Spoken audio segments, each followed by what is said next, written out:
வணக்கம் மக்களே, வணக்கம். சற்று முன் கிடைத்திருக்கக்கூடிய ஒரு முக்கியமான தகவல் ஒன்றை பார்க்க போகிறோம்.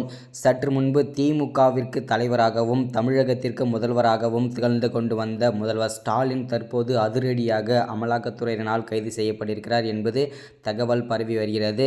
இது உண்மை தகவலா இல்லை வதந்திகள் தகவலா? இதற்கான காரணம் யாரு?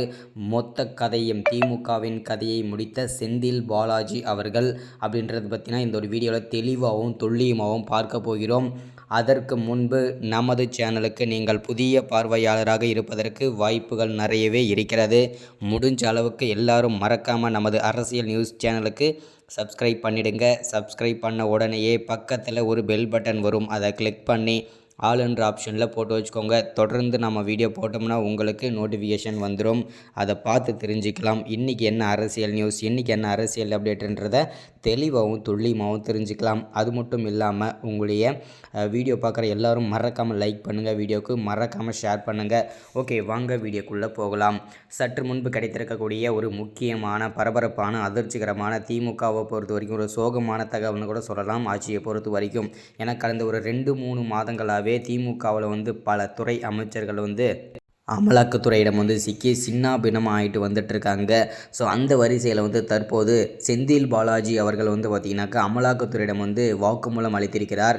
என்ன வாக்குமூலம் அளித்திருக்கிறார் அப்படின்னு பார்த்தீங்கன்னாக்கா, யார் யார் எவ்வளவு சொத்து குவிப்புகள் வருமானத்திற்கு அதிகமான சொத்து சேர்த்துருக்காங்க, எவ்வளவு பணம் பதுக்கி வைத்திருக்கிறார்கள், கருப்பு பணங்கள் எந்தெந்த அமைச்சர்கள் எந்தெந்த இடத்தில் பதுக்கி வைத்திருக்கிறார்கள் என்று அமலாக்கத்துறையிடம் வாக்குமூலம் கொடுத்திருக்கிறார் செந்தில் பாலாஜி அவர்கள். திமுகவின் அமைச்சர்களின் கதையை முடிக்க மட்டுமில்லாமல் திமுகவின் கதையை முடிப்பதற்கான வழியை தேடுகிறார் செந்தில் பாலாஜி அவர்கள். ஏன் அப்படின்னு பார்த்தீங்கன்னாக்கா, அவரை எடுப்பதற்கான எந்த விதமான நடவடிக்கையும் எடுக்காத காரணத்தால் கோபத்தில் ஆழ்ந்த செந்தில் பாலாஜி தற்போது வாக்குமூலம் அளித்துவிட்டார். இதனால் திமுகவின் தலைவரை அதிரடியாக அமலாக்கத்துறை கைது செய்யப்பட்டிருக்கிறார் என்று வதந்திகள் பரப்பிட்டிருக்காங்க நியூஸ் எல்லாமே.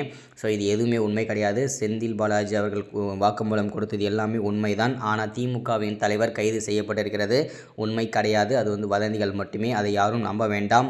அடுத்ததாக பார்த்தீங்கன்னாக்கா, இன்னும் திமுகவின் அமைச்சர்கள் பல அமைச்சர்கள் அமலாக்கத்துறையிடம் சிக்குவதற்கான வாய்ப்புகள் இருக்கிறது. அது வேணால் கண்டிப்பாக உண்மைதான்.